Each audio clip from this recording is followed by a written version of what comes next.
نحمدہ و نصلی علی رسولہ الکریم اما بعد فاعوذ باللہ من الشیطان الرجیم بسم اللہ الرحمن الرحیم شہر رمضان الذی انزل فیہ القرآن ھدی للناس وبینات من الھدی والفرقان صدق اللہ العلی العظیم۔ ماہ رمضان کا پہلا عشرہ گزر رہا ہے، جس کو حدیث رسول میں عشرہ رحمت کہا گیا ہے، رحمت والا عشرہ۔ اب یہ اپنا اپنا ظرف ہے اور اپنا اپنا نصیبہ ہے کہ اللہ تعالیٰ کے رحمتوں سے ہم کتنا اپنے دامن حیات میں بھر سکتے ہیں۔ ارشاد الہی ہے شہر رمضان الذی انزل فیہ القرآن، رمضان کا مہینہ وہ ہے جس میں قرآن کا نزول ہوا۔ ھدی للناس وبینات من الھدی والفرقان، یہ قرآن لوگوں کے لیے ہدایت ہے اور ہدایت کی روشن نشانیاں اس کے اندر ہیں، اور حق اور باطل کو واضح کرنے والی نشانی اس کے اندر موجود ہے کہ قرآن آدمی پڑھے گا تو اس کو انداز لگے گا کہ کیا سچ ہے اور کیا جھوٹ ہے، کیا غلط ہے اور کیا صحیح ہے، کیا باطل ہے اور کیا حق ہے، کیا شر ہے اور کیا خیر ہے۔ اس مہینے کا قرآن سے بہت گہرا رابطہ ہے، اور جن لوگوں نے قرآن کو پڑھا، سمجھا اور اس پر عمل کیا تو اس مہینے میں بہت بڑے بڑے کام کر لیے۔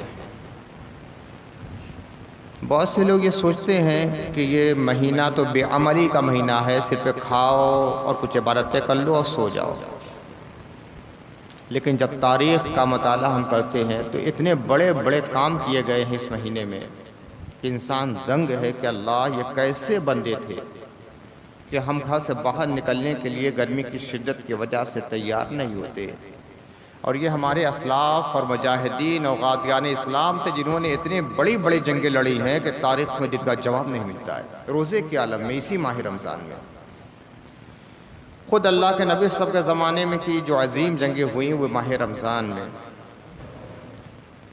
جس نے مکے میں اور پھر عرب میں اسلام کی عظمت کا فرحرہ لہرایا ہے۔ پہلی جنگ بھی اور مکے کی فتح کی آخری جنگ بھی اسی ماہ رمضان میں لڑی گئی ہے۔ یہ اور بات ہے کہ ابتداً روزہ فرض نہیں ہوا تھا۔ سن 2 ہجری میں، یعنی جب مکے سے مدینہ ہجرت کی مسلمانوں نے، ابھی 2 سال گزرا تھا، بہت کمزور تھے مسلمان، اقتصادی لحاظ سے، کاروباری لحاظ سے بالکل ٹوٹے ہوئے تھے۔ اب سوچئے ایک شخص بنارس سے دلہی پھول جاتا ہے، مکان بیچ کر جاتا ہے، کچھ اس کے پاس پیسہ ہوتا ہے، اثاثہ ہوتا ہے، وہاں جا کر بنواتا ہے، 1-2 لوم لگواتا ہے، اس کو بھی سنبھلنے میں ایک وقت لگ جاتا ہے۔ سب کچھ ہوتا ہے پھر بھی ان مسلمانوں کے بارے میں سوچئے جو مکے میں سب کچھ چھوڑ کر گئے تھے، مکان بیچ کر نہیں گئے تھے کہ پیسہ لے کر چلے جائے، مکان چھوڑ کر جانا پڑا تھا، نکال لیا گیا تھا مکے سے۔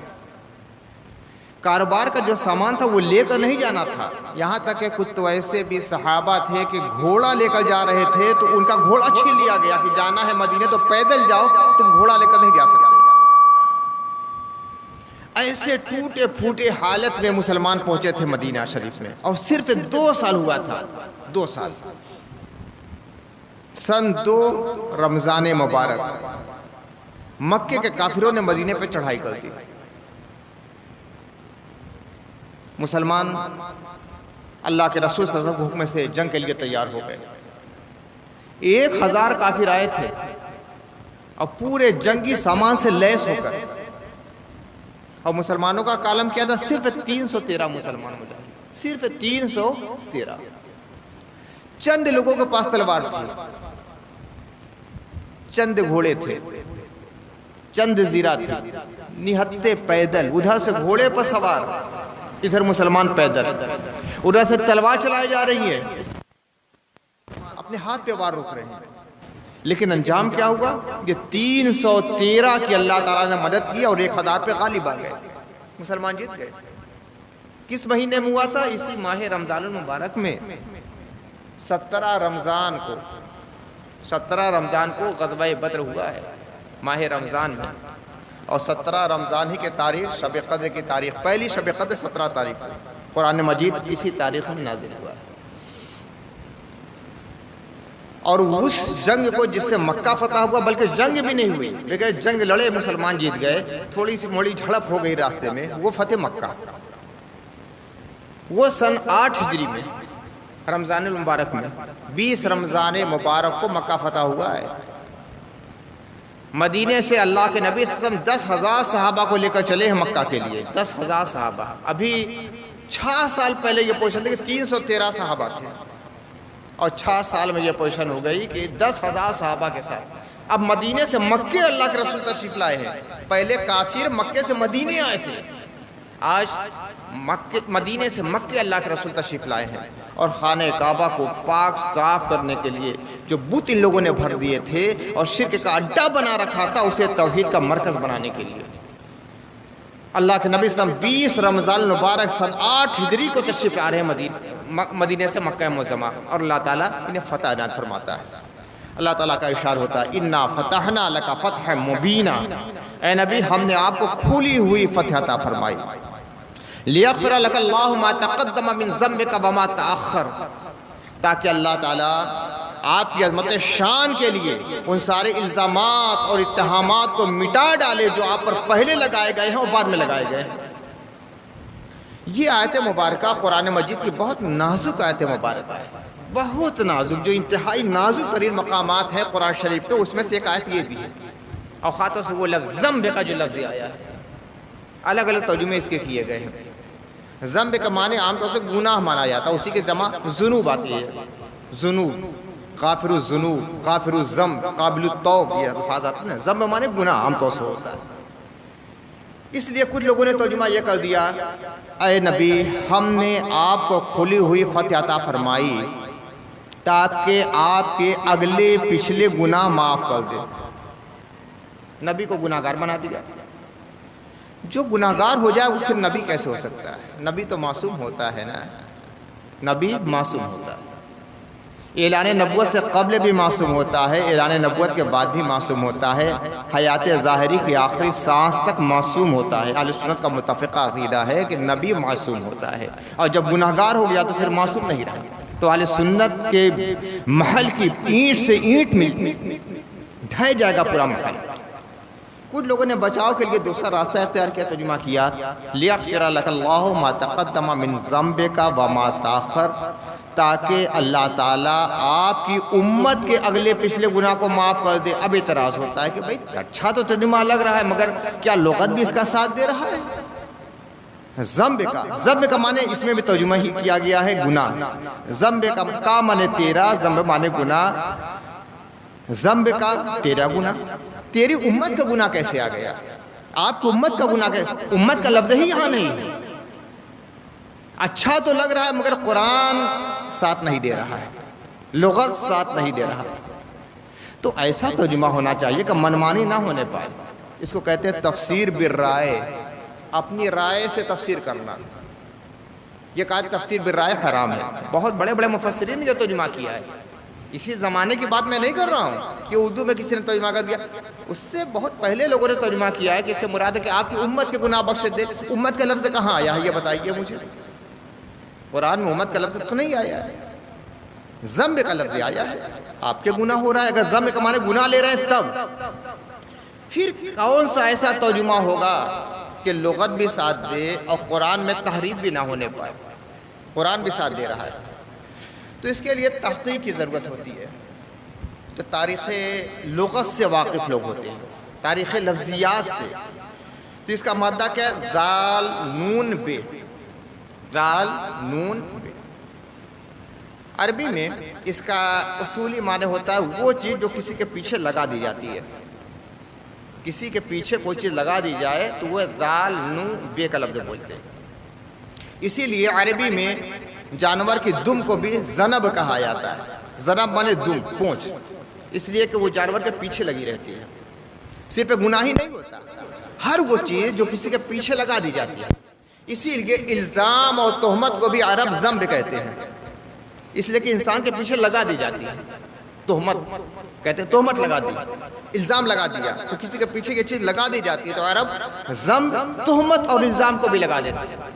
اسی لیے حضرت والد صاحب یہاں ترجمہ فرماتے تھے. مجھے یاد ہے بہت پہلے میں نے اس کے متعلق ابا سے پوچھا کہ ابا دیکھیے جو ترجمہ یہ کیا گیا کہ آپ کے گناہ معاف کر دے، کسی طرح میرا ذہن قبول نہیں کرتا کہ نبی تو معصوم ہوتا ہے. جن لوگوں نے یہ ترجمہ کہ آپ کی امت کے گناہ معاف کر دے، میرا ذہن قبول نہیں کرتا کہ قرآن میں امت کا لفظ نہیں ہے. ہم اپنی طرف سے کیوں ٹھوس رہے ہیں قرآن میں؟ خود بدلتے نہیں، قرآن کو بدل دیتے ہیں.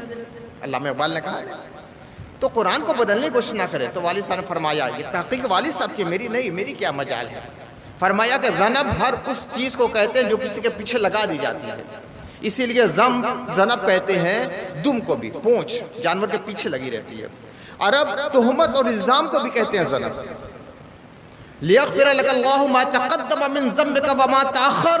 اے نبی ہم نے آپ کو کھلی ہوئی فتح اس لیے عطا فرمائی تاکہ آپ کے آگے اور پیچھے جو بھی الزام آپ پہ لگائے گئے ہیں سب کو ملیا میٹ ہم کر ڈالیں. اچھا مفہوم بھی سمجھ میں آتا ہے. دیکھیے تھوڑی دیر کے لیے یہ ترجمہ، اے نبی ہم نے آپ کو کھلی ہوئی فتح اس لیے عطا فرمائی تاکہ آپ کے اگلے پچھلے گناہ معاف کر دے. کوئی مطلب سمجھ میں آتا ہے؟ مکہ فتح اس لیے ہو رہا ہے کہ آپ کے گناہ معاف ہو جائیں. یہ سبب اور مسبب کہیں سمجھ میں آتا ہے؟ بات سمجھ میں نہیں آتی.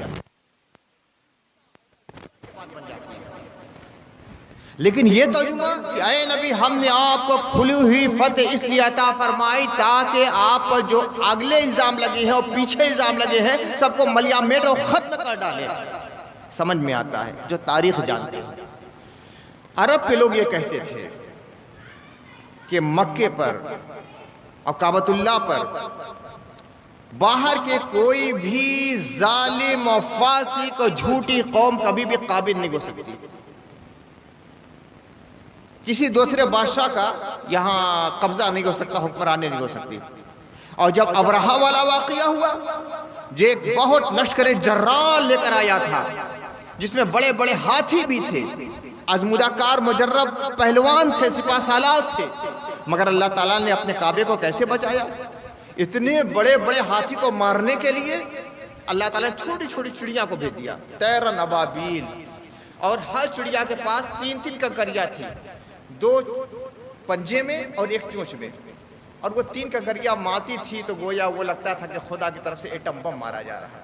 جس کے بدن پہ گرا وہ مر گیا، جس پہ گردن گرا. یہاں تک کہ بڑے بڑے ہاتھی وہ 3 چھوٹی چھوٹی، چاہے بڑے چھوٹی چھوٹی چڑیاں ہیں، کتنی بڑی وہ کنکری لے کر چھوٹی ہی سے تو رہے گی مٹر کے برابر، پھینکا ایسا ہاتھی مر گیا. تو جب یہ واقعہ ہوا تو مکے کے لوگوں کو اور یقین ہو گیا اور عرب کے لوگوں کو بھی یقین کہ کعبے پر کوئی باہر کی غاصب اور ظالم اور کافر اور فاسق اور فاجر اور گمراہ کو کبھی بھی قابل نہیں ہو سکتی. اللہ کے نبی کو وہ لوگ کہتے تھے کیا یہ جو کلام پیش کرتے ہیں نا یہ ان کا کلام ہے، یا کہتے تھے شیطانی کلام ہے معاذ اللہ، یا کہتے ہیں جن آیا، اللہ کا کلام نہیں ہے. حضور پر طرح طرح کی تہمت، یہ پاگل ہے، یہ دیوانہ ہے، یہ مجنون ہے، یہ ساحر ہے، ساری باتیں کہتے تھے. یہ الزامات تھے. جب اللہ تعالیٰ نے حضور رحمت عالم صلی اللہ علیہ وسلم کے ذریعہ مکے کو فتح کرا دیا تو سارے الزامات دھل گئے. ان کا یہ نظریہ تھا کوئی غلط قوم، کوئی غلط بادشاہ، کوئی غلط حکمراں، کوئی جھوٹا آدمی، کوئی کافر آدمی، کوئی ظالم آدمی، کوئی اللہ پہ تہمت لگانے والا آدمی کعبہ شریف پر قابل نہیں ہو سکتا. جب محمد رسول اللہ قبضہ ہو گیا تو ثابت ہو گیا کہ جھوٹے نہیں ہیں، یہ سچے نبی ہیں. اب دیکھیے مضمون ٹیلی کر رہا ہے نا. اللہ تعالیٰ نے آپ کو کھلی ہوئی فتح عنایت فرمائی تاکہ آپ پر جو پہلے تہمت لگائے گئی اور بعد میں تہمت لگائے گئی سب کا خاتمہ کر ڈالے. غفر یغفر مانے بخشنا بھی ہوتا ہے، گناہ معاف کرنا، اور غفر یغفر کو مانے کسی چیز کو میٹ کر دینا اور مٹا دینا. بخشنا کیا ہے؟ گناہ ہوا ہے اللہ تعالیٰ نے اس کو مٹا دیا، یہی مغفرت ہے، یہی مغفرت ہے. غفر یغفر، اللہ تعالیٰ نے ہمارے نام اعمال سے ہمارے گناہ کو مٹا دیا. تو اللہ نے آپ کو فتح مبین اس لیے عطا فرمائی تاکہ اللہ تعالیٰ ان تمام الزامات اور اتہامات اور تہمتوں کو مٹا ڈالے اور خاتمہ کر ڈالے اور ملیا میٹ کر ڈالے جو پہلے آپ پر لگائی گئی ہے اور بعد میں لگائی گئی ہے، اور ثابت ہو جائے کہ واقعی آپ سچے نبی ہیں، اور واقعی دنیا پر ثابت ہو گیا. تو فتح مکہ کے بعد جیسے اشاعت اسلام کا وہ دروازہ کھلا ہے کہ پوری دنیا میں اسلام پھیلتا چلا گیا. تو یہ ماہ رمضان بے عملی کا مہینہ نہیں ہے. مجھے واقعی کو بہت تعجب ہوتا ہے, نہ جانے مدارس کیوں بند ہو جاتے ہیں, سارے مدارس سب بند. رمضان کا مہینہ آ گیا تو رمضان کا مہینہ کیا مطلب سونے کا مہینہ ہے کیا؟ کام نہیں کرنے کا مہینہ ہے. ہر آدمی کام میں مصروف ہے. مولانا صاحب نہیں پڑھائیں گے, لڑکے نہیں پڑھیں گے. اسکول میں لڑکے جائیں پڑھیں, نرسری میں جائیں پڑھیں, کالج میں جائیں پڑھیں, یونیورسٹی میں جا کر پڑھیں. مدرسہ بند ہو جاتا ہے, جبکہ میں سمجھتا ہوں کہ مدرسے میں تو سب سے زیادہ تعلیم ہونی چاہیے. معلوم نہیں کیوں کر دیا گیا. تنخواہ دی جاتی ہے, تنخواہ دی جاتی ہے مدرسین کو, مولانا لوگوں کو پڑھائیں گے نہیں گے. لیکن جو ہمارے اکابر تھے, اسلاف تھے, مدرسہ بند ہے مگر وہ پڑھاتے تھے.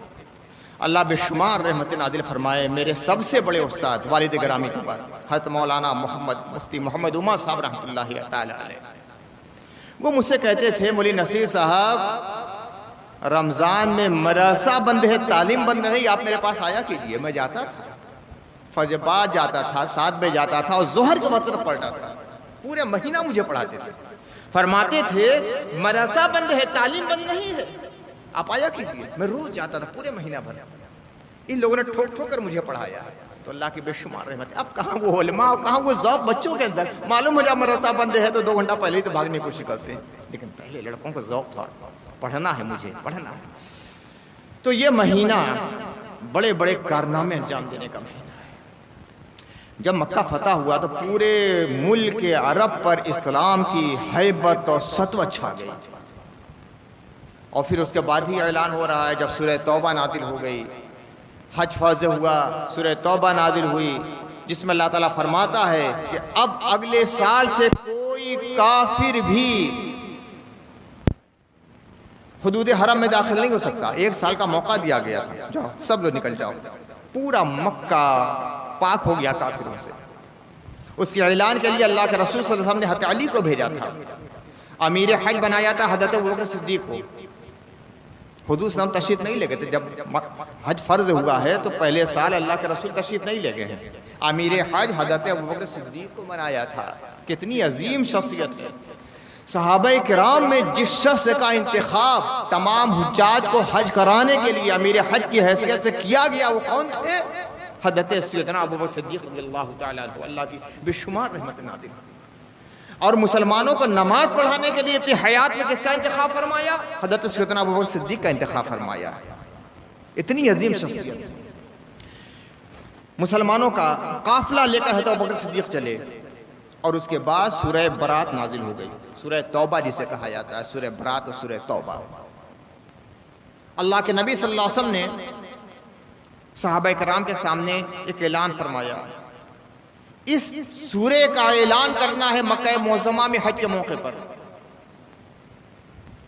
اور اس اعلان کو اور اس سورے کو یا تو میں اعلان کروں گا یا میرے اہل بیت میں سے کوئی شخص اعلان کرے گا, کوئی دوسرا نہیں. یا تو مجھے اب جانا پڑے گا یا کوئی اور جائے گا. علی کی طرف اشارہ تھا. حضرت علی نے کہا کہ یا رسول اللہ آپ زحمت نہ فرمائیں, میں چلا جاؤں گا. حضرت علی سورہ توبہ لے کر گئے. حضرت سیدنا ابوبکر صدیق امیر حج تھے, جا کر پورا واقعہ بیان کیا. تو حضرت ابوبکر صدیق کہتے ہیں کہ یہ امیر حج کا منصب بھی تمہیں کو عطا کیا گیا ہے؟ کہا کہ نہیں, آپ کو جو منصب ملا ہے حج آپ کو کرانا ہے, اعلان مجھے کرنا ہے. دیکھیے دونوں کو اللہ کے نبی نے کتنا اونچا مقام دیا. کسی کے مقام میں قطر نہیں کرنا چاہیے. سب اپنے اپنے مقام پر عظمت کے منارے ہیں, چاہے حضرت سیدنا صدیق اکبر ہو, چاہے سیدنا علی مرتضیٰ ہو, دونوں کی عظمت اپنی جگہ مسلم. حج ہوا ہے تو حضرت ابوبکر صدیق کی قیادت میں, اور اعلان سورہ توبہ حضرت مولائے کائنات کر رہے ہیں. مکے سے مدینے سے مکے کے لیے اسپیشلی اللہ کے نبی نے حضرت علی کو بھیجا تھا کہ یہ سورہ لے کر جاؤ اور خود اعلان کرنا ہے تمہیں. یہ نہیں کہ امیر حج ہے تو بکرے ہے تو وہ اعلان کرے. اور پھر اس وقت اعلان ہوا کہ اب اگلے سال سے حج کرنے کے لیے بھی کفار نہیں آئیں گے, بحالت کفر, ننگا کوئی شخص طواف نہیں کرے گا, کپڑے میں طواف کرنا پڑے گا. سارے جو مسائل ہیں سورہ توبہ کے وہ سب بیان کر دیے گئے. مکہ اس طرح پاک ہو گیا کافروں سے اور مشرکوں سے, اور پھر خانہ کعبہ پاک ہوا. حضور رحمت عالم جس وقت حرم شریف میں تشریف لے گئے خانہ کعبہ میں, تو 360 بت تھے. اب پھر مجھے یاد آ رہے ہیں میرے استاد محترم حضرت مولانا مفتی محمد عمر صاحب رحمۃ اللہ علیہ، فرماتے تھے کہ یہ 360 مورتیاں نہیں تھیں، کچھ تو مورتی کے شکل میں، اسٹیچو کے شکل میں تھے، اور کچھ دیواروں میں تصویریں بنائی گئی تھی، دیواروں میں تصویریں بنائی گئی تھی، یہ سب ملا کے 360 تھے۔ اس میں سے ایک تصویر حضرت ابراہیم حضرت اسماعیل کی بھی تھی، اور حضرت ابراہیم کے ہاتھ میں تیر کمان دکھلایا گیا تھا پھال کھولنے کے لیے، اور جب پھال کھولتے تھے تو اسی کے سامنے جا کر یہ کفار پھال کھولا کرتے تھے، حضرت ابراہیم کے ہاتھ میں پھال، تیر تھا اور ترکش تھا، وہ پھال جیسے کھول دیں، یہ سب ان کے جاہلانہ رسوم تھے۔ عجیب معاملہ ہے، حضور رحمت عالم صلی اللہ علیہ وسلم جب تشریف لے گئے تو بتوں کو اس طرح بس چھڑی سے اس طرح مارتے تھے، پتھر کے بت تھے، پیتل کے بت تھے، تانبے کے بت تھے، لوہے کے بت تھے، کانسے کے بت تھے، بس ایسے چھڑی مارا سب گر جاتے تھے۔ پتھر کا بت جمع ہوا، دھیمے سے چھڑی مارنا کہیں گرنے والی چیز ہے، چھڑی تو ٹوٹ جائے پتھر نہیں ٹوٹنے والا، لیکن یہ حضور کا معجزہ تھا، اور حضور کی زبان پر یہ آیت کریمہ تھی، وَقُلْ جَاءَ الْحَقُّ وَزَهَقَ الْبَاطِلُ إِنَّ الْبَاطِلَ كَانَ زَهُوقًا۔ اے نبی اعلان کر دیجئے کہ حق آ گیا، باطل مٹ گیا، اور باطل کو مٹنا ہی تھا۔ حضور یہ اعلان فرما پلٹے جاتے تھے، بتوں کو توڑتے جاتے تھے، اور پھر جب دیواروں کا نمبر آیا تو اپنی عصائے مبارک سے اس طرح کھرچ کھرچ کر صاف کر رہے تھے، رگڑ رگڑ کر صاف کر دیا، تمام بتوں کو، تمام مورتیوں کو، تمام تصویروں کو زائل کر دیا۔ جب حضرت ابراہیم حضرت اسماعیل کی تصویر کا نمبر آیا نا تو اس طرح کھرچ کا صاف نہیں کیا ہے، دیکھیے نسبت، دیکھیے غلط تصویر بنی تھی، پھال کھولتے ہوئے دکھلایا گیا تھا، تیر کمان کے ساتھ ابراہیم حضرت اسماعیل کو، غلط تھا لیکن نسبت تھی، تو اس کا لحاظ کیا کیا؟ اللہ کے نبی نے فرمایا پانی لاؤ، پانی لایا گیا، حضور نے اس طرح پانی لیا اور ایسے ایسے پوچھ پوچھ کر ان کے جد امجد حضرت ابراہیم اور ان کے دادا حضرت اسماعیل کی تصویریں تھیں، غلط بنائی گئی تھی مگر تھی تو ان کی، تو اس کے ساتھ احترام کیا۔ اس کا لحاظ کیا کیجئے کہ نسبت جہاں بڑوں سے آ جائے تو عام معاملہ ان کے ساتھ نہیں کیا جاتا، غلط بھی ہو تو سلوک کچھ اور بدل جاتا ہے، یہ رسول اللہ کی سنت ہے۔ سب توڑ لیا، کعبے کی چھت پر سب سے بڑا بت تھا جس کا نام تھا ہوبل، ان کے مہادیو تھی، سب سے بڑا بت، اور یہ زنجیروں میں جکڑا ہوا تھا، اور پیتل کا بت تھا، اور اتنا اونچائی پر تھا کہ ہاتھ سے ایسے تھاما نہیں جا سکتا تھا، کعبے کی چھت پر تھا۔ حضور رحمت عالم صلی اللہ علیہ وسلم نے حضرت علی سے کہا، علی تو میرے کاندھے پہ سوار ہو جاؤ۔ حضرت علی سوار ہو گئے، اب جب بیٹھ گئے تو حضور کھڑے ہو گئے، اب ان کا ہاتھ پہنچا، کہا کہ اٹھا کر پٹک دو، حضرت علی نے اس طرح کھینچا، اٹھا کر پٹک دیا، چور چور ہو گیا، سب سے بڑا جو بت تھا وہ ختم ہو گیا۔ خیر اترے، ایک روایت میں نے پڑھی کہ علی، پوچھنے والے نے پوچھا کسی ساتھی نے، کسی صحابی نے، کہ جب تم اللہ کے رسول کے کاندھے پہ سوار ہوئے تو کیسا نظر آ رہا تھا؟ کہا کہ میں اتنی اونچائی پر پہنچ گیا تھا کہ اگر چاہتا تو عرش اعظم کے پائے کو تھام لیتا۔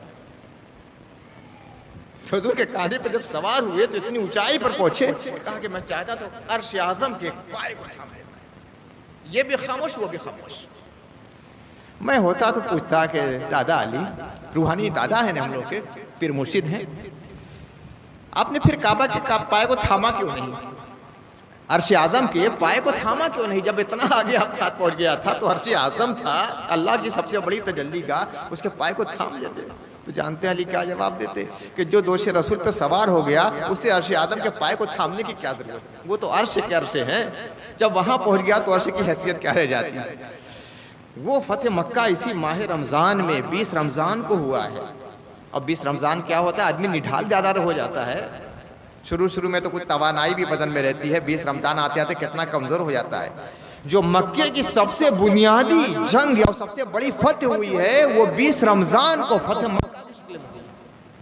تو یہ ماہ رمضان بے عملی کا مہینہ نہیں ہے، زیادہ خوش عملی کا مہینہ ہے۔ اسلام کے لیے جتنی بھی تگ و دو ہو سکتی ہے کیا جائے، یہ ہمارے اکابر نے بتلایا۔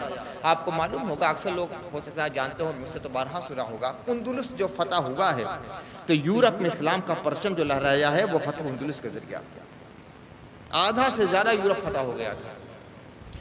یہ فتح بھی ماہ رمضان میں ہوئی ہے، وہ تو صحابہ تھے، اللہ کے رسول کی صحبت میں رہنے والے بڑے اونچے لوگ تھے. لوگ کہہ سکتے ہیں کہ اللہ کے رسول موجود تھے، غزوہ بدر میں اللہ کے رسول موجود، فتح مکہ کے موقع پر اللہ کے رسول موجود، فرشتے نازل ہو رہے تھے. لیکن یہ تو بہت بعد کی بات ہے. اندلس یعنی اسپین جب فتح ہوا تھا اسی ماہ رمضان میں، تو مسلمانوں نے بہت بڑے بڑے کارنامے اسی ماہ رمضان میں انجام دیے ہیں. یہ صرف کھانے اور سونے کا مہینہ نہیں ہے، اسلام کا پرچم لہرانے کا مہینہ ہے. یہ قرآن کا مہینہ ہے اور قرآن کے غلبے کا مہینہ ہے. اس میں یہ سوچنا تھا کہ اس قرآن کو غالب کرنا ہے ہمیں، اس کے نظام کو، اس کے اصول کو، اس کے قانون کو، اس کو رولز کو ہمیں دنیا میں نافذ کرنا ہے. یہ رمضان کا مہینہ ہے اور اس کے لیے سب سے پہلے اپنے اوپر نافذ کرنا پڑتا ہے. قرآن کے اصول کو اپنے اوپر ہم نافذ کر لیں، پھر دنیا میں انشاءاللہ اس کا نفاذ ہو جائے گا. ہمارے اکابر نے یہی کام کیا. رمضوں کی فضیلت اور روزے کے احکام اور سارے مسائل تو برابر بیان ہوتے ہی ہیں. میں کچھ تاریخی حقائق تھے، میں نے سوچا کہ آج بیان کر دو تاکہ لوگوں کے اندر ایک نشاط عمل پیدا ہو جائے، کام کرنے کی اسپرٹ پیدا ہو جائے، ایک جوش جہاد پیدا ہو جائے کہ مسلمانوں نے کتنا بڑا بڑا کارنامہ انجام دیا ہے. نہتے ہو کر چند تلواریں تھیں، چند گھوڑے تھے، 1000 کافروں سے بھیڑ گئے اور اللہ تعالیٰ نے فتح بھی عنایت فرما دی. غزوہ بدر، یہ سمجھ لیجئے کہ مسلمانوں کو فتوحات کا باب یہیں سے کھلا ہے. اس کے پہلے تک مسلمان بھی بڑے دبے تھے، حوصلے پست تھے، کمزور تھے، تعداد میں بہت کم تھے، مالی اعتبار سے کمزور تھے، کئی کتنے فاقہ کرنے والے لوگ تھے، کیا کسی سے جنگ کریں گے. لیکن جب اللہ تعالیٰ نے فتح عطا فرمائی کہ 1000 کافروں کے مقابلے میں جو کہ ہتھیار سے لیس تھے، نہتے مسلمانوں کو 313 مسلمانوں کو فتح عنایت فرما دی، تو مسلمانوں کا اس بات پر یقین جم گیا کہ ہماری طاقت اس سے طاقت نہیں ہے. جب اپنی طاقت کو سمیٹ کر اللہ کے کام میں لگا دیں گے تو اللہ تعالیٰ آسمانی طاقت نازل فرمائے گا، فرشتوں کو مدد کے لیے نازل فرمائے گا. یہاں سے جو ہمیں سب سے بڑا سبق ملتا ہے وہ مایوس نہ ہو مسلمان. کسی بھی عالم میں مسلمان مایوس نہ ہو. آج کتنے ہی کمزور ہیں، کتنا ہی ستم ہو رہا ہے، کتنا ہی ستایا جا رہا ہے، کتنا ہی ظلم کیا جا رہا ہے، مخالف طاقتیں کتنی مضبوط ہیں، مگر جتنا غزوہ بدر کے موقع پر مسلمان کمزور تھے اتنے کمزور تو ہم نہیں ہیں. ایمان کو مضبوط ہم بنا لیں. جب ایمان مضبوط ہوتا ہے تو اللہ اپنی مدد کے دروازے کھولتا ہے. اللہ اپنی مدد کے دروازے کھولتا ہے. اللہم افتح لی ابواب رحمتک تو روزانہ پڑھتے ہیں نا، مسجد میں داخل ہونے لگ کیا پڑھتے ہیں؟ اللہم افتح لی ابواب رحمتک، یا اللہ میرے لیے اپنی رحمت کے دروازے کھول دے. رحمت کے دروازے کب کھلتے ہیں؟ جب اللہ تعالیٰ کے دین کے لیے انسان اپنے دل کا دروازہ کھول لیتا ہے. اے اللہ کے دین تو آ میرے دل میں، اے قرآن تو آ میرے دل میں، اے شریعت الہی تو آ میرے دل میں، اے محبت مصطفیٰ تو آج میرے دل میں. اور پھر اللہ تعالیٰ اپنی رحمتوں کے سارے دروازے کھول لیتا ہے، فرشتوں کو بھیجتا ہے، جبریل و میکائیل و اسرافیل و اسرائیل کو بھیجتا ہے، وہ آ کر مسلمانوں کی مدد کرتے ہیں. کبھی مسلمانوں کو مایوس نہیں ہونا چاہیے.